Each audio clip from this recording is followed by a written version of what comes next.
Hello, welcome to the latest episode of Bogan Intel. Before we get started with today's guest, I wanted to speak to you essentially about this channel itself and a little bit about me. My name's Joel Jenkins and I'm a writer under boganintel.com that for the last 4 or so years has been contributing to the Ozpol media landscape. I'm somewhat of an unconventional writer that came into the industry unconventionally, completely.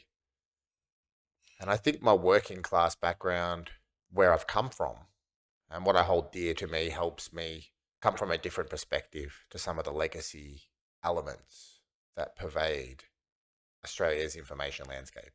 You might hear in the second half of this recording some bad audio. I have a bit of a hodgepodge set up here at Bogan HQ, and I'm looking to upgrade some of my equipment over time.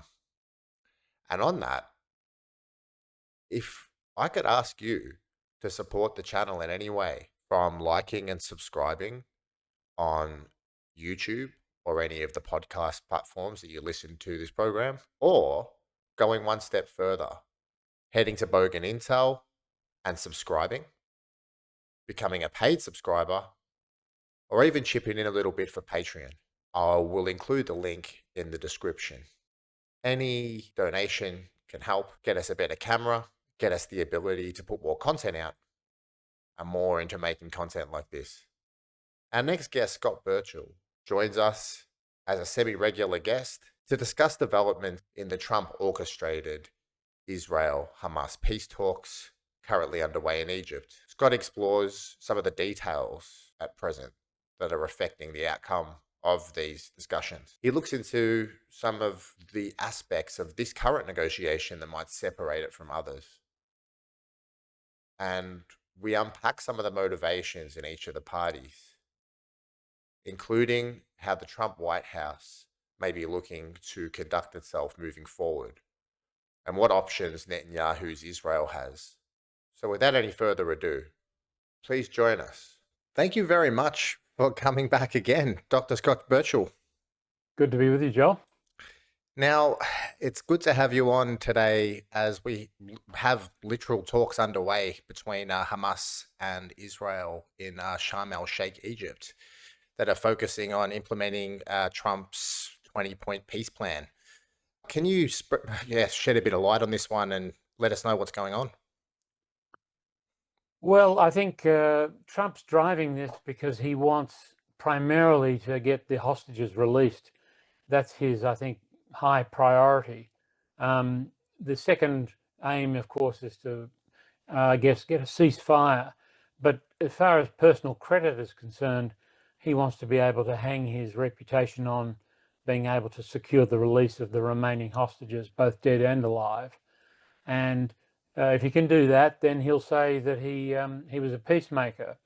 But I guess it's the detail of the negotiations which is still very very amorphous, because the 20-point plan that he put out a week or more ago didn't deal with the post-ceasefire arrangements in any specific detail.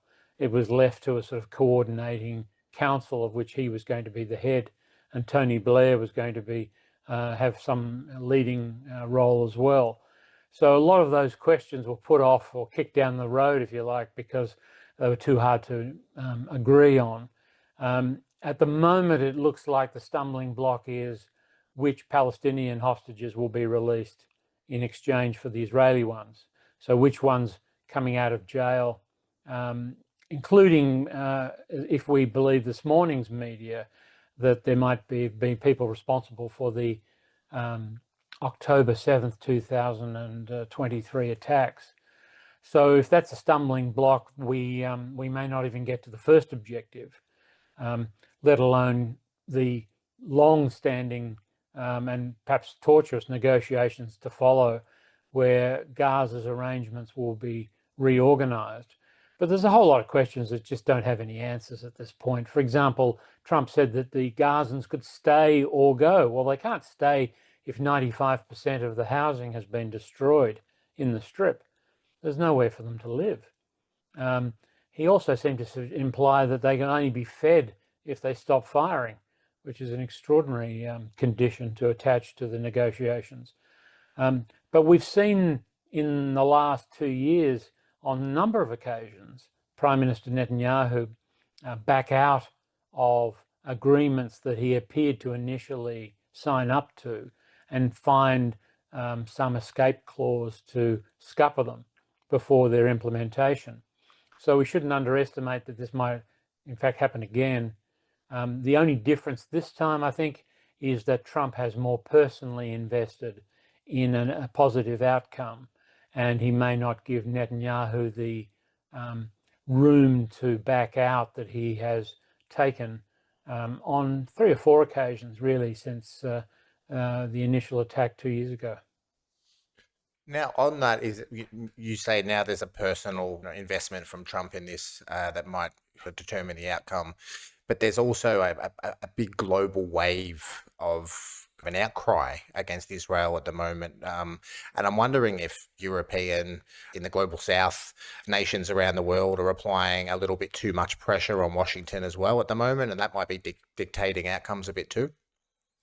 Yeah, whether it's actually directly on Washington or whether it's a general realization by both the Israelis and the Americans that Israel is really on the nose globally, and that the protests are continuing, the ones on the weekend relating to the arrest and deportation of the flotilla, the second round of flotillas that arrived a few days ago. And I think what there is a realization that at the PR level, Israel is losing badly. Now, you might recall that after Trump announced the 20-point plan, Netanyahu said he'd turn the tables on Hamas, and that from this moment on, Israel would be able to rebuild or reestablish its reputation because Hamas would be seen to be under pressure. But clearly, buying social media platforms, paying influencers to post pro-Israeli material or to censor anti-Israeli material, and all of those tactics, I think, are not likely to end in a quick recovery for Israel. The damage has been done now over the 2-year period, and I don't think there's a lot Israel can do in the short term to change the sentiment, which is not just in Europe, but it is intensely so in Europe, particularly southern Europe, Italy and Greece in particular, but also in France and in the Scandinavian countries. I saw in Amsterdam, and there was about 250,000 that assembled the other day as well. Yeah, well, Amsterdam has a long reputation for being pro-Palestinian, despite having a fairly right-wing government in power at the moment. So there's a general consensus in Europe, which is changing the attitudes of leaders, both within the European Union itself, but also the individual states which comprise it, who have had to come out much more critical of Israel than they really wanted to be at this point in time. And that's popular pressure. It's also working in Australia, and it's also working in the United States. If you look at the opinion polls coming out, you're seeing that in both the United Kingdom and in the United States, young Jews are increasingly hostile to Israel's behavior. They're increasingly prepared to describe what Israel is doing in Gaza as a genocide, and they're simply just not prepared to continue their unblemished and unbridled support. We're seeing, some of the conditions of the talks themselves are around the hostage prisoner exchange, the ceasefire itself, and withdrawal. And then it also includes the post-war governance, so that includes the Tony Blair aspects, I'm assuming, and issues like aid as well. These withdrawal guarantees and items on the list about ending the war permanently, but you see Israel hitting Gaza with dozens of strikes after Trump's essentially told them to stop offensive bombing. How can Israel meet the terms of the ceasefire there when it can't even follow the rules of the airstrikes? Yeah, look, I think the ceasefire is one thing. I mean, there's no sign of it, of course, at this point. But the idea that Israel's defense forces would vacate the field in the short term is, I think, highly unlikely. And I think Netanyahu said it as much as that, particularly to the Hebrew-speaking audiences that he tends to be more frank with. So I'm not sure that that's, I mean, I really do see that as a stumbling block to an overall resolution of the issue, because the plans for the redevelopment of Gaza, without the IDF encroaching into territory, expanding its settlements into that area, is, I think, is simply not going to happen. I can't see why Israel would give that up at this point, and that, of course, is an anathema to not just Hamas, but I think the Palestinians generally speaking. They've also got to keep an eye on the West Bank and see we're not distracted from the enlargement of settlements there. Trump's been quite specific about the West Bank not being annexed, in defiance of what a number of ministers of the Netanyahu government have said over recent months. But the idea that the IDF would suddenly withdraw to the boundary again, given they're now right in Gaza City, effectively ethnically cleansing the city and targeting anyone who remains there, it seems to be in complete contradiction with any idea that the post-ceasefire period would not see the IDF there. They're not even talking about a buffer zone. They're talking about basically a full occupation, or at least most of the strip. And I think that may be the stumbling block that brings the entire thing down. But what Trump is probably thinking is that we can deal with that later. If I get the hostages out first, then the rest of it I'm not so concerned about, and no one else will be. I can rest my coat on, hang my coat on that particular achievement. But that's a very different scenario to a full settlement of the conflict, which will involve, if it's going to happen, a full Israeli withdrawal from the Strip. And that's the thing. Like, I wonder if there's some divergence here. Uh, we keep hearing about these differences of opinion between Trump and Netanyahu, and usually they're followed by some kind of offensive with Washington and Tel Aviv in cahoots, including extrajudicial strikes in Qatar, which may not have involved the US, but did involve Israel striking people present at this current negotiation. There was rumors of Trump going off again at Netanyahu here, who expressed his disappointment at the deal, and then Trump saying something to the fact of, you're never satisfied. This also came at a time that there was a letter that came through from Hamas to the White House that kind of showed that there's a bit of a divergence here potentially in what Trump wants at these talks and what Israel wants. So with the presence of Witkoff and Kushner, who we're still not sure are in cahoots with Trump on the outcomes here, if they actually want the same things. There's so much confusion around these talks. Will there be anything different here due to some of these sort of lead ups to the talks? Well, I think, first of all, the Qatar attacks were terribly embarrassing for the US, because Qatar plays an important role as providing a naval base for the US Navy, and it's a very important commercial center as well. So that wasn't on the cards. As far as I understand it, the US wasn't given much notice of it either. And you can't have negotiations in an independent or third-party country and then target the negotiators. So there must have been reassurances given to the Egyptians about this for these talks in Sharm el-Sheikh to take place. For those who don't know, Sharm el-Sheikh's like a sort of a small version of the Gold Coast. It's a holiday resort. I was there once. I was there when Mubarak was under house arrest, and you couldn't move anywhere. They just turned the internet off. Everything is connected to the internet, the ATM machines, the banking, everything, and they can just turn it off and turn it on at will. It's not, but they would have received assurances that the negotiators from Hamas were secure if the negotiations were to take place. I think the big difference between this one and the other is that Trump has taken the lead in putting his own stamp on it, and he's Is that also... Kushner? Is Kushner his own stamp? I don't know whether Kushner's his own stamp, but you see, he's making positive noises about Hamas, although he now denies this morning that he was going to be, that he criticized Netanyahu and said that he's never happy or never satisfied. He's claiming that never, but that's neither here nor there. I think the difference is that whether Trump sees his own reputation at being at stake here. That's the important thing. In the past, you might have said, okay, well, Hamas is to blame. They've welched on the deal, or they've decided not to cooperate, so they're to blame, so continue the conflict.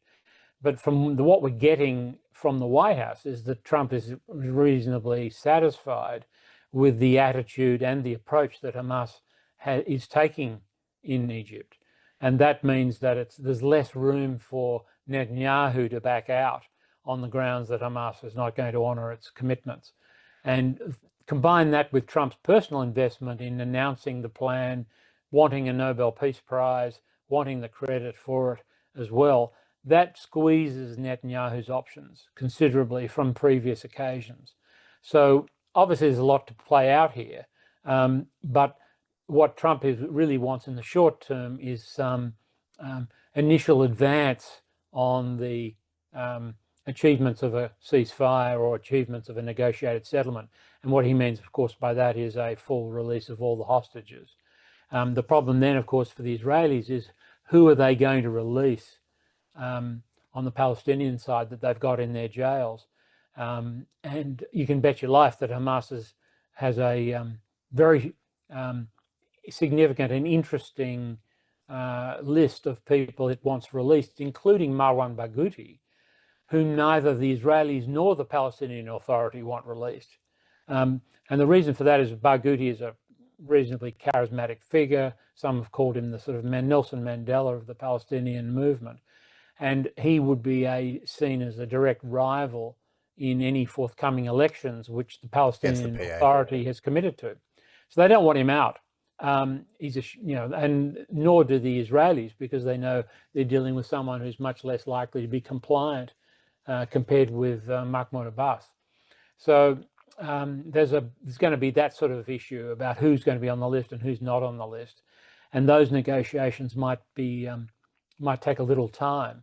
But it just depends on how determined Hamas is to stick one up the Palestinian Authority as well as the Israelis as they go, because they really want to make life difficult for Mahmoud Abbas. They would be putting Barghouti at the top of the list. Now, Hamas is taking a fairly big gamble here in going along with these talks, and it feels like they're on the back foot and against the ropes as far as they have been in other iterations of this talk in the past. After Qatar, and really not having a place to kind of call safe during this whole process, is there some aspect here where this deal is ultimately disadvantageous to Hamas, and will it essentially backfire on the people of Gaza? Well, one of the issues, of course, is that Hamas doesn't want to disarm until Israel withdraws. So that's one of the going to be the key negotiating issues in the negotiations. The thing that makes Hamas relevant in the Gaza Strip is its fact that it's a militant force which is still has light arms anyway, and can make life difficult. I saw an Israeli media outlet today claim that the Israelis have lost about 1,200 soldiers since the October 7th, 2023 attacks. I suspect that might be an understatement, but they are talking about 30,000 or more seeking having mental health issues. PTSD, I read about that, yeah. And that's a significant amount of the professional and volunteer forces of Israel, right? That have been involved. Particularly when you want to conduct wars against Iran, Lebanon, parts of Syria, and Yemen at the same time. That really stretches your resources. And there's a And to try and take out, dozens of ships coming in through the Mediterranean, by the Mediterranean flank now, right? Yeah, that's a real problem. And one of the big issues they've had, and which doesn't get a lot of publicity for obvious reasons, is that a lot of Israeli volunteers are not turning up to their second and third tours of duty in Gaza. So the desertion rates are very high. They don't call them that; they just call them people who haven't, attended on time or met their commitments. But it's a small country and a population size, and one of the things they're very worried about is losing their technocratic middle class, the highly trained, highly educated middle class, who will say, okay, I've got young kids, I'm growing up here. Do I really want to have to enroll them in the IDF in these sort of circumstances, or should I migrate to the United States or the UK or Australia when they're offering me a job? So if they portray the issue of trauma associated with the IDF's occupation too much and the strain on resources, you're going to discourage those classes of people from staying when they've got other options, which is why, of course, at one stage he forbid Netanyahu actually banned people from leaving the country. He's very worried about that brain drain, and who could blame them? If you've got young kids who have to do compulsory military service in Israel, when you could migrate to California on a better salary and much better conditions, it's pretty tempting, I would think, for many people. So they've got a problem, and that problem is directly related to the ongoing occupation of the Palestinian territories, as well as the belligerent attitude towards the neighborhood. And there are so many pragmatic Zionists within Israeli society, from generals to academics to people in the media, that are sort of saying we need to do things differently here. There's been a mass letter of top brass that advised against the incursion into Gaza City and the occupation of Gaza proper. And it seems like that even,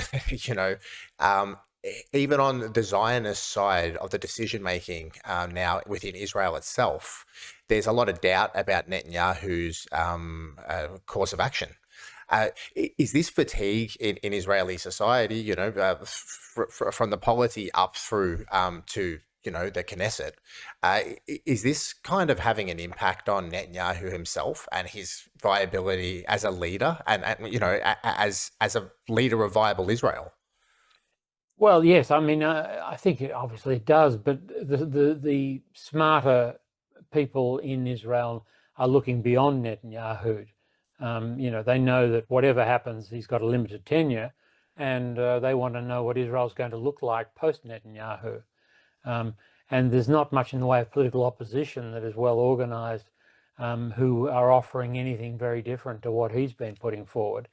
We're seeing obviously an increasingly right-wing swing within Israeli politics and society.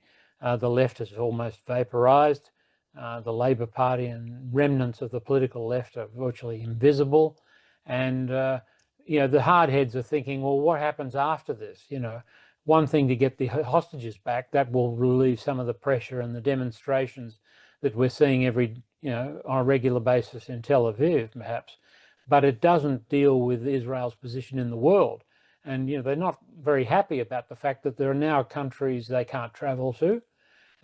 Now that they're not sure when they arrive in other countries whether they'll be questioned about their role in the IDF, where they fought, and whether they'll actually gain entry into some of those countries. So all of those problems have been created as a result of what's happened over the last 2 years. So if you're used to taking your summer holidays in the south of France or on the Greek islands, you may not find it as easy to do in the future. And that has an effect. It really does have an effect, because when you think about, is that people start weighing up, was it all worth it? How has my life improved? Well, it hasn't. It's actually got worse. I can't, my travel is restricted. My kids are getting conscripted into the armed forces or having to perform compulsory military service. I'm very worried about that. I have no confidence in the political system.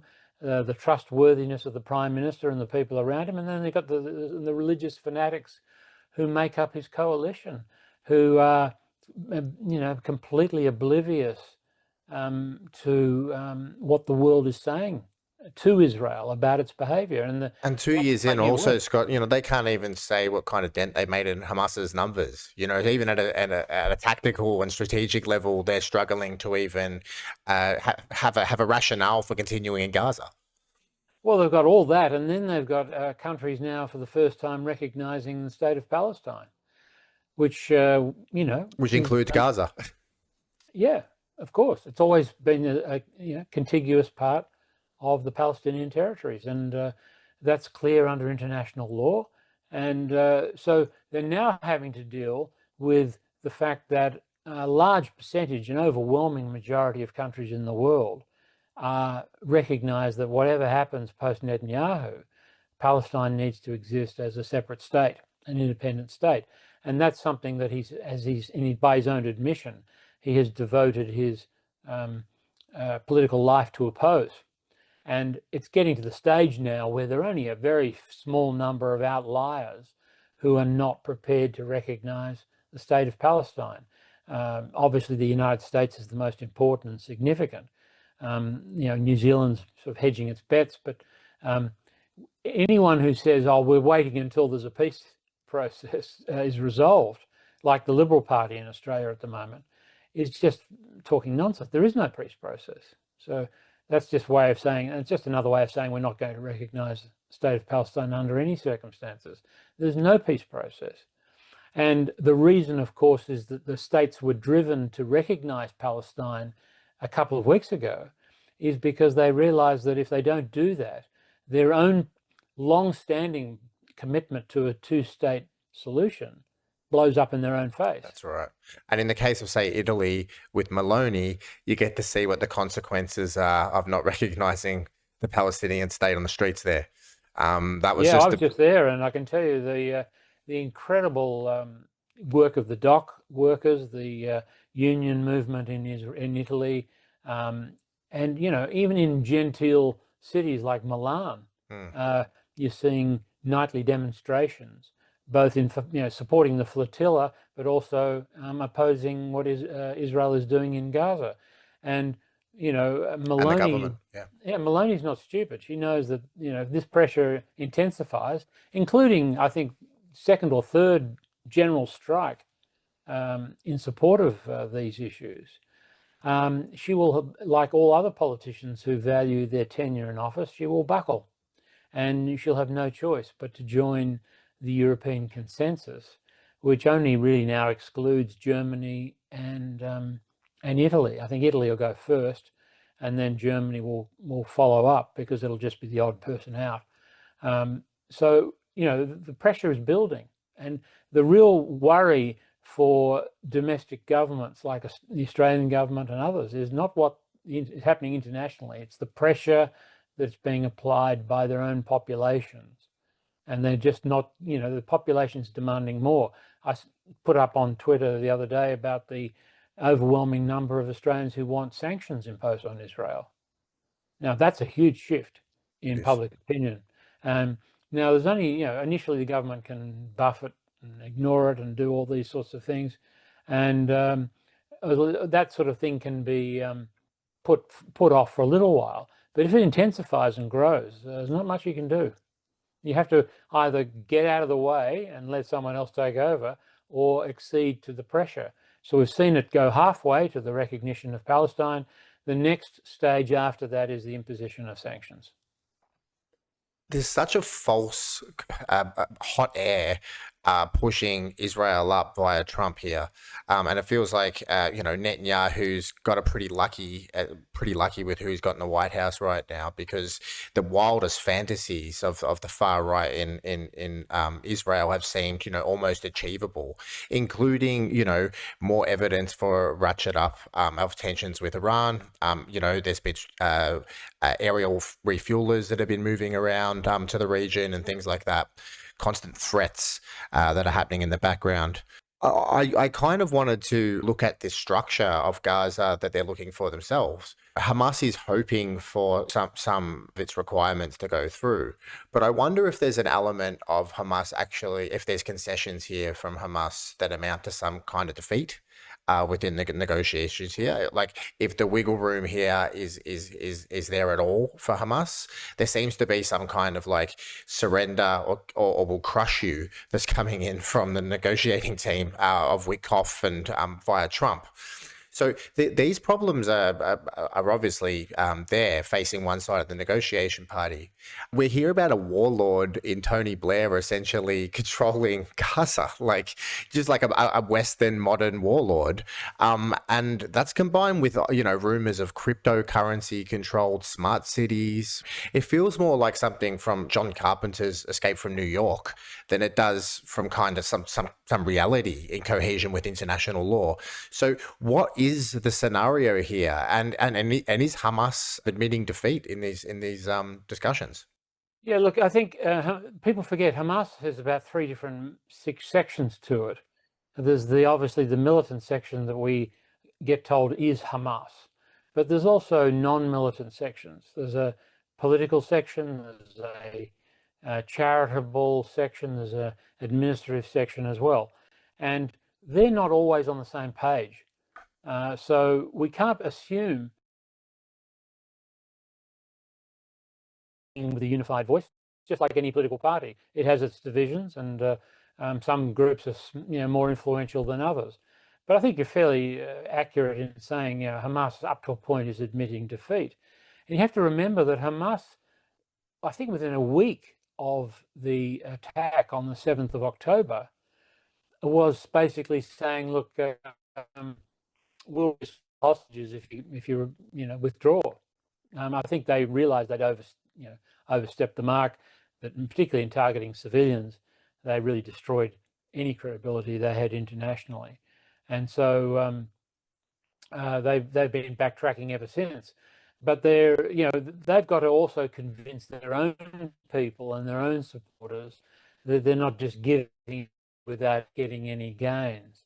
So they'll presumably make a big fuss of the release of prisoners that Israel has captured, and the reuniting with families and that sort of issue. But as a political force, it may not be a dominant one. It certainly won't be as it was. But I'm not sure how Tony Blair, some sort of colonial viceroy, can run the country or run that area without the participation of what remains, I think, the single most popular group in the territory. It just makes no sense. It really is the closest thing we've seen to a viceroy in decades. And the blockchain cities, smart cities, for the few remaining that are there, with cryptocurrency tokens used for food and transport and things like that, it just sounds like a living nightmare. And contrasts entirely with what's happening around the world, including in some more functional democracies and their houses of representation. So kind of moving forward with this Tony Blair thing, and how it does contrast against what we see with, say, the global Samud Flotilla, and we see these massive union demonstrations in Greece, Italy, Belgium, Spain, and the pressure seems to be there. Then we contrast this with what's going on in the background. Netanyahu's doing this kind of whirlwind tour, taking all these interviews on any podcast or television network that will take him, and he's looking a bit beleaguered. And Ben-Gvir's looking more maniacal than ever, and it's harder to sell this Israeli product. It's the hardest time ever to sell this Israeli product and the Zionist product abroad. And just as all this is happening, you have a bloke like Larry Ellison and his son who take control of CBS TikTok. Yeah, essentially they're trying to buy their way back into the narrative. How does this contrast to you? And do you think like this is designed to just propel this really blunt and bleak future for Gaza and Palestine forward? Is this just designed to just saturate the market with propaganda to allow this eventual annexation of the Palestinian people? Or is it a desperate attempt to try and control the narrative before it all turns against them? the fantasies of Blair and what they're going to do with Gaza, I think, can be put to one side. It's going to take them 30 odd years to remove the rubble, let alone develop a modern sort of seaside beach resort. That's one issue. But look, the problem for Israel is that it doesn't have a prominent, well-respected alternative government. It doesn't have an opposition leader who is not just prepared to take Netanyahu on, but is prepared to offer a different course of action for Israel to recover its reputation. So, you just never see any coverage of any of these people because they're not there. So, Netanyahu has the field to himself. Yeah, so, we're seeing these powerful billionaires, acquire large media interests to try and shift the narrative in favor of Israel at a time where, global opinion is so heavily against them. For starters, is this a more long-term plan to kind of control the narrative and push propaganda through platforms like TikTok, Paramount, and CBS to, allow Israel and Washington to trudge forward with their very bleak plans for the region, which may include a eventual annexation? Or is it a more desperate kind of attempt, a reactive attempt to snap up these media interests in order to kind of desperately shift the narrative that they're losing more and more every day? I think we should take Netanyahu at his word on this. I think he realizes that Israel has lost the public relations war, and that one of the reasons for that, as he said, is that social media platforms are displaying images which are very upsetting and turning public opinion against what Israel is doing in Gaza. Now, a fairly crude way of changing that is to buy the social media and turn it around, change the algorithm, and make sure people see more pro-Israel images and are redirected to more pro-Israel websites. But the damage is done. That's a longer-term project, and yes, it is concerning that apparently you get a favourable outcome by just simply getting a pro-Israel billionaire to buy up the platforms. But that's not going to have an effect in the short term, and people just don't forget what they've already seen. And some of the pro-Israel propaganda that's come out over the last 2 years has been incredibly amateurish, particularly by their own standards. So I don't think you see any quick turnaround in public opinion as a result of that.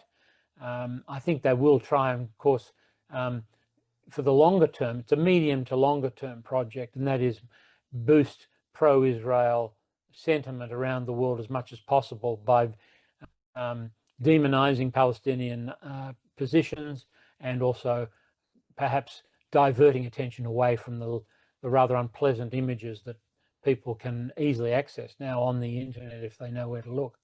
And TikTok was singled out, I think, as one of those platforms that they couldn't easily influence because of where its current ownership is. And so in a fairly crude attempt to change that, Trump has decided to force its sale to an American company, and as you said, to someone who's has a well-established and well-earned reputation for being pro-Israel, as well as a well-established relationship with Netanyahu himself as a very close friend.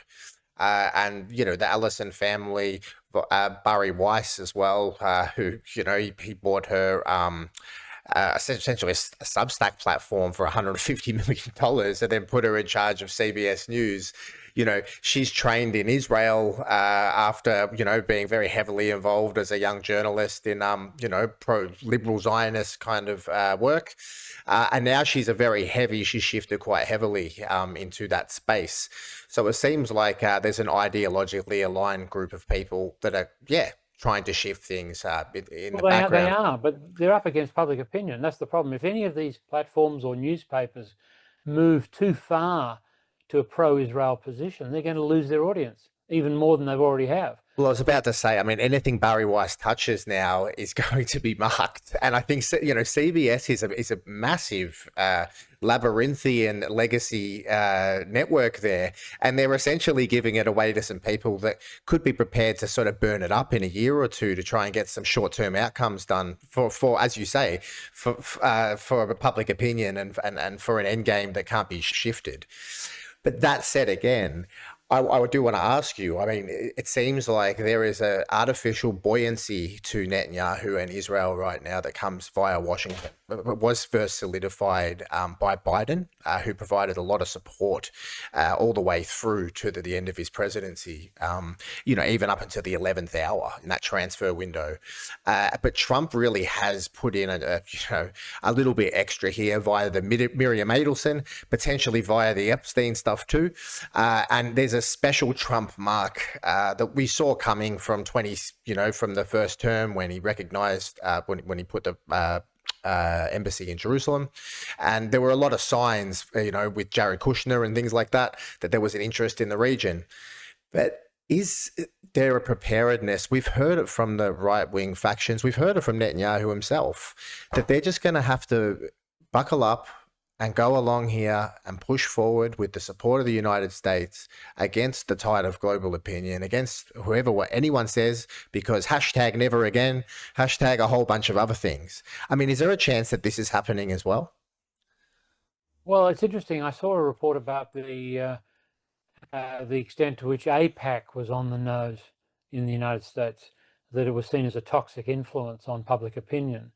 Now, it's not the only lobby group within the United States that it argues for Israel, but it's probably the most important coalition group there.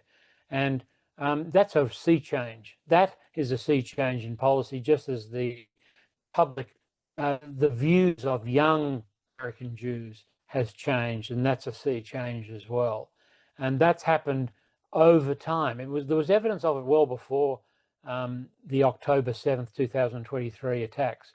The public opinion in the United States was already starting to turn. The idea of, demonstrations in Brooklyn in favor of Palestine was just unheard of 5 years ago. Unheard of. Yep. Now they're regular, they're intense, they're very popular, and you just can't ignore them. I'm not saying that they translate to policy straight away, but that's a really significant sea change in the domestic composition of Israel's base in public opinion.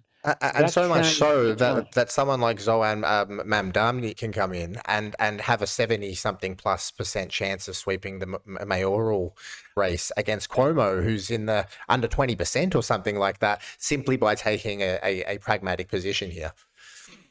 Well, it's another example of this split between elites and popular opinion. Yep. It's, the elites are normally untroubled by any extent to which there's pushback from the general population. And this is particularly the case in New York.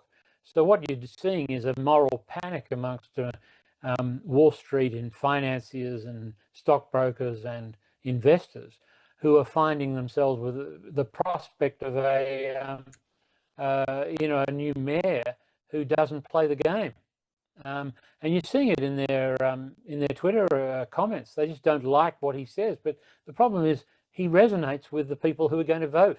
And it's all very well to say, well, he's not good for capitalism in the United States, or he's not good for the city. But that's not how the population sees it. They're voting on a whole range of issues, not just about what's good for US banking billionaires or financiers. They also want to see better health outcomes for their citizens. They want to see better educational outcomes. They don't want their city to be associated with a genocide in Palestine. Those issues are resonating with the population. They may not resonate with Wall Street very much, but they're only a small number of people. And in some of these votes, you need large numbers of people to come on board. So yes, that sea change that you mentioned, Mamdani is another example of it. The demonstrations and the marches are another example of it. you're seeing critical articles every so often in newspapers like the New York Times, even the Washington Post, which used to be uniformly pro-Israel. You'd never get a pro-Palestinian voice on the op-ed pages of those newspapers previously. So things are changing, and that must really worry the Israelis, because that lifeline to the US is their umbilical cord. If that breaks or it's tightened off, they're in real strife, particularly rebuilding the Israeli economy after the conflict. Without a free flow of US aid, not just military aid, but commercial and financial assistance after the conflict, they're in real strife. I mean, they're in real strife anyway, but they're in real strife because there's no one going to be more pro-Israel than Trump. It's interesting you're saying that, because there was a Netanyahu was doing an English language interview overnight. I forget with what network. It was a overseas network, and he was, this is how they're sensing how bad the narrative is for them. But he was admitting that essentially Israel doesn't need American aid anymore, and they're taking steps towards becoming aid independent from Washington. But as you just said, then this is coming at a time where Iranian missiles have hit them up pretty bad. Their societies had a brain drain. Their economies in the red. They've got a port in Eilat there that's been closed for 2 years straight, and they can't move any of their produce to countries that are boycotting them. So if it wasn't for this artificial, which we've mentioned, they have the political, the economic, and the military artificial buoyancy here, that feels like it really is. It is shifting. So is Donald Trump ride or die? Back to the question again: is Donald Trump ride or die here? And could there be just a lack of pragmatism going on with the Netanyahu Trump double that's going to see this thing push forward for Netanyahu, primarily around his political survival, knowing that whatever comes next is his demise, and for Trump, a whole range of things, from the potential compromise and the compromat that he could be under regarding Israel, but also to his large donor base, and the fact that he has some people around him in his administration that are really pushing him. Yeah, look, he's got problems. I think the problem will be if the conflicts subside or they disappear for a while. What will Netanyahu's raison d'etre be? If he can't demonstrate that Israel is more prosperous or more secure as a result of his tenure in office, people will turn on him even more than they already have. And as soon as he's out of office, all bets are off. So his raison d'etre at the moment has been to portray Israel as this facing this existential threat, and that only he can save the country. That will come to an end at some point. And then if you haven't got a counter narrative or an alternative narrative to run on, you're out of luck, because that's what you're associated with. Oh, sorry, could there be a chance that they need each other, though? That they're inseparable now? That the Trump-Netanyahu experience, if we want to call it that, is inseparable, and they have to forge through together. And potentially there's been threats made from both parties that, kind of join them at the hip. Could there be a chance, getting back to it, where as long as Trump is in the White House, we could have 3 more years of them going against the grain of just all the world? But there's a chance that could happen? Well, Trump's also conscious of other Middle Eastern countries and what they can do for him as well. So Israel's not the only player. That's one of the issues that came out of the Qatar response, is that Trump realizes that Israel's not the only game in town. But Trump's the sort of mercurial figure who will, if it doesn't suit him, will just drop you and move on to the next, the next battlefield. And it may not have anything to do with the Middle East. He'll hope, Netanyahu hopes that it will stay that way, but there's no guarantee it will. And if Netanyahu starts causing him domestic problems, if he starts dividing the MAGA group in half, and if he's seen to be someone who doesn't have the US interests at heart, the thing that Trump really hates, for example, is people saying that, effectively Israel is wagging the US dog. He doesn't want to, his ego doesn't allow him to consider the fact that someone else is pulling the strings. And that's why If they play that up, Netanyahu's always saying, "Oh no, Mr. Trump, he makes up his own mind. Oh, he's such a smart guy." Like he's constantly saying that too. It's kind of annoying. well, that's about as realistic as saying that Israel doesn't need the United States. It's going to become self-sufficient and independent. It's a complete fantasy. So that's the issue. If Trump's ego is dented by accusations that he's no longer in control of this policy and that he's being manipulated openly and perhaps behind closed doors as well by Netanyahu, it wouldn't surprise me at all if he just turns, because there are other games in town, and I presume his aim over the next 3 years is to make as much money for himself and his family as he can, to consolidate an international reputation as a peacemaker, and to bestow awards and get other people to acknowledge his enormous achievements in office. Now, if Netanyahu stands between that, he will be bypassed. That $400 million jet you got from Qatar kind of came into play there at some point regarding Netanyahu's phone call to apologize, right? Well, that's right. You've also got to remember that a lot of the money that came to Trump from Ellison and the pro-Israel lobby was to get him elected. Okay, so he has to show that he's, they're going to get something for their money. But the one thing that Trump doesn't have to worry about is standing again. So he doesn't have to raise revenue for that anymore. He has to raise some money for his presidential library, which he's already getting enormous pledges from everyone that he threatens to sue in the media. But he doesn't need those big donors to kick in to win him another vote, and that gives second term, not in the last year usually, but particularly in the first 3 years of their second term, gives them more freedom to maneuver without worrying about upsetting donors.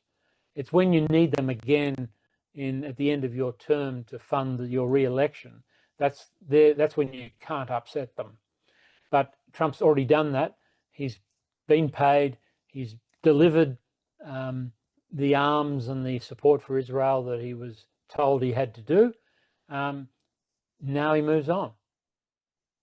Yeah, and look, there might be some kind of people in the background that would love to see him kind of have a burning the Reichstag moment and change the whole nation. I'm not quite convinced that Trump would be prepared to go that far in his second term. With his narcissism and his sort of emperor's new clothes vibe, he seems quite content just sort of plodding along as he is, amassing his wealth and ensuring his family's looked after. But that Ellison money is important. It does come into things, and his Taladex and his connections to Israel is unique and important as well. And it just seems like sure, but have a think about it. Have a think about how he treated Musk. He took a lot of money from Musk to get re-elected, and then he had a falling out. He's quite happy to cast you adrift if he needs to. But I think the old Trump, and potentially like with Musk, there was something happening, a personality clash that was really raw and exposed that Musk was obviously contributing to. I think the Israelis have been a bit more tactical with Trump, and there was a bit of a raw energy going on between Trump and Musk that was clearly there. And I think there's a bit of a rapprochement going on at the moment between them. But my whole point being is like potentially Trump being, an octogenarian, with all of his chips locked in, he's got his Kushner things going on. He's got his jets coming in from the Gulf states. He's looking after himself. Maybe there's a bit of he doesn't give an F at all about anything anymore to this. And that's a bit of a dangerous factor in Washington. Where you've got someone that really, is sort of checking out. And with the midterms, there's a potential he could pull it like an Obama, a second term Obama. He could lose, he could get smashed in the midterms there, and he could just kind of waddle out of this presidency while everything's happening around him. Do you think that this is an issue with him? Potentially his age, his somehow seeming disinterest in some of the more complex and nuanced issues going on around him, and could this be detrimental to the globe where we're standing right now, Dr. Scott? Yeah, it's always a problem when you think the guy, the leader of the free world, is in some cases being described as showing signs of dementia. Two in a Some row of the now. rambling speech, well, that's right, but some of the rambling speeches he's been giving, um, disconnected from any subject that he was supposed to be talking about. One of the worst was the one he gave to the US military recently, only a few days ago with Defense Secretary Hegseth. It was just, it was bizarre. Even you could see the look on the faces of the generals in the audience. They just couldn't believe that this was. He looked tired. He looked distracted. He looked disinterested up to a point, but he was just rambling incoherently. It was just nonsense what he was talking about. There's a bit of a cat's away, the mice will play scenario going on with Hegseth, with Miller, with all these people that are kind of just running amok with their own idea of what a narrative should be, and there's no cohesion to it. There's no, the orchestra that is the No, the, but the they White need him. You House. see, they need him. Yeah, they need him though. You see, he's the charismatic leader that they need to get their agenda through. Yep. So they can't afford to, push him off into the sunset. Without him, they're nobodies.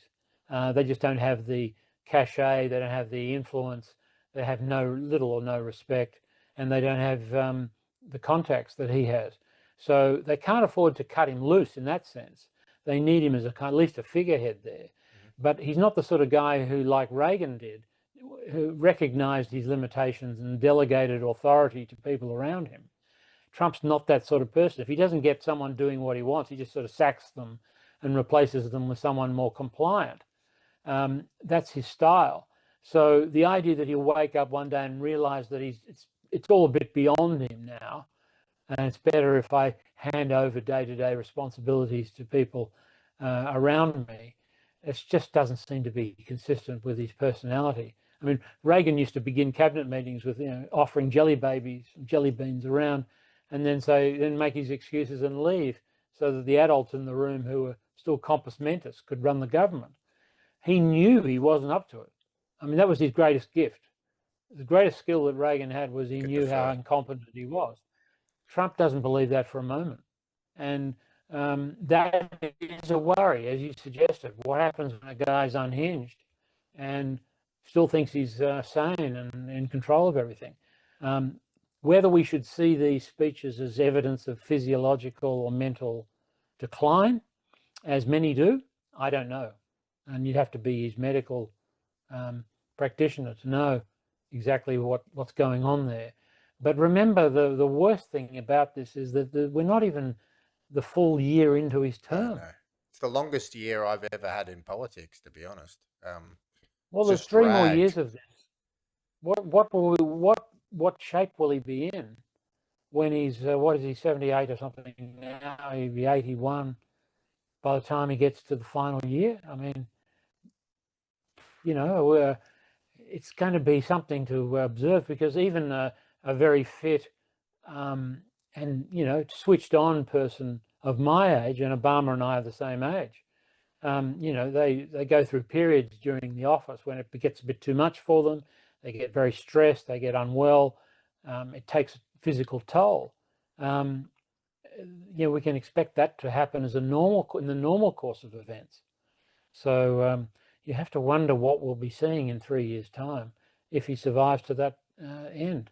Look, I know what you're saying about Trump being like front and center and control freak and really got his hands over a lot of wanting to stamp every bit of paper.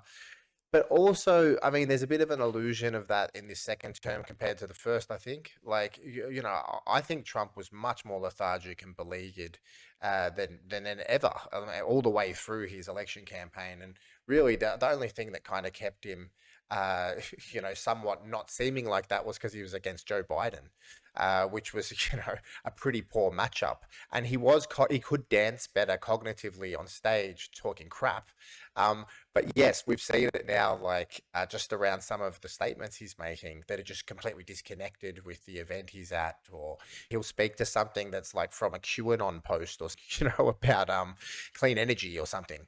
Uh, and it's quite scary. So, I mean, when you do have these headsets, he's surrounded himself with these sort of yes people, but he's also surrounded himself with some ideological, and revisionist kind of type people like Miller. So, when you see world leaders as well, say in China, in India, in the Middle East, in the Gulf states, I mean, look at the Qataris who have gone from not knowing if the Americans had hit them, or assisted, and the British assisted in the attack on the Hamas delegation there, and then within weeks they're given an Article 5 style protection from Washington. I mean, what message is this, to Europe? What message is it sending to everyone around the world about how you can deal with Trump and this White House right now? Well, there are two avenues of approach. One is to take the attitude that we'll just have to sit this out. We'll just have to do our best to get through. And there's some European leaders who are definitely taking that view, and I suspect Albanese is also taking that view, that this is just going to keep happening. Not much we can do about it. Let's avoid unnecessary confrontations and upsetting the guy too much. We'll push ahead with a nationalist agenda, but we won't impose it in an aggressive or pointed way. We'll just have to hold on and get through the next 3 years. So there's that approach, which I think a lot of the longer term leaders, the ones who see themselves as still in power for another 4 or 5 years, they will be taking that view. And then there's the others who just think, well, we'll have to join the gang. We'll bribe him every time we go and see him. We'll give him an expensive present. We'll appeal to his ego, flatter him, make him feel important, show obeisance, all the usual things to try and get what you want in the short term. Like Tim Cook from Apple, who said something like "thank you" about 15 times in a 2-minute period to Trump in the room with him. Yeah, well, I think that's what he thinks his shareholders want him to do, and I presume they probably do. They don't want to pay twice the amount of money for their iPhones every year, so that's probably the easiest way to do it. How people deal with Trump, particularly other world leaders, it's really a juggling act, because you can't just say what you really think. You have to go through the motions of humiliation, subjugation, subordination, all the other things, to try and cater to his ego and the demands that he has. But remember the stink we had about news, and particularly in Murdoch's media, about Albanese unable to organise a summit with Trump. In many ways, it was the best thing ever happened. The keeping away from that is a much better strategy. In some cases, when you're dealing with someone who you think you've got to deal with one day, and the next day the deal's off, or you can't remember what the deal was about. So, there's a lot of work has to go into. It's not just about his personality; it's about how you deal with someone who's not predictable, unstable, and perhaps going through physiological and mental challenges. And there's no guidebook there. You just have to do your best. We've had 2 leaders in a row approaching 80 in charge of the preeminent power on this earth, and you almost have to ask if this is by design. I mentioned, by the cat's away, the mice will play. You have to almost wonder why the Democrats allowed Biden to go forward with that election. It always just balks me completely how that was allowed to happen. You could have wheeled in pretty much anyone, I think, and had a pretty good chance of swinging that. And it makes you think about, potentially if, a large amount of Zionist power brokers in the US switched the team over to Trump, including people like Bill Ackman, and a large number of these sort of rich billionaires who traditionally via AIPAC were friends of the Democrats, and now these people have essentially, switched camp. But does this hasten the demise of Israel by backing this kind of like heaving Trump Leviathan, this Trump 2.0?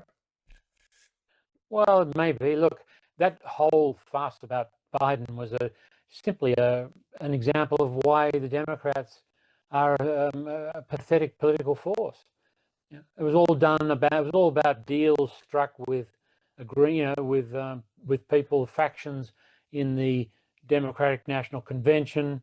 It wasn't about who the best candidate was. It wasn't about who can articulate the policies. It was about, well, who can we agree can be this person? And they got exactly what they deserved. Unfortunately, the rest of us got what we didn't deserve, which is the person who won. But the Democrats certainly got the result they should have got. And Mamdani is a good example of what the Democrats can throw up if they listen to their grassroots, and if they stop trying to treat it as some sort of, the Democratic Party, some sort of corporate governance seminar where it's all pyramid-shaped hierarchies and you have to earn your stripes. I think it was Hillary Clinton who said just before, when she was asked why she was standing for the leadership of the Democratic Party to take on the presidency, and her answer was, because it's my turn. Sums it all up, doesn't it? It's not about I'm the best person for the job, or it's my turn.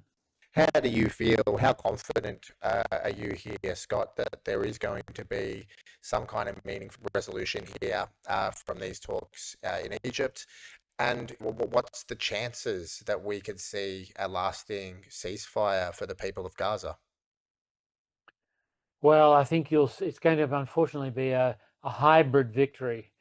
In the sense, there'll be relief that the hostages will be released, and there'll be some family reunions on the Palestinian side.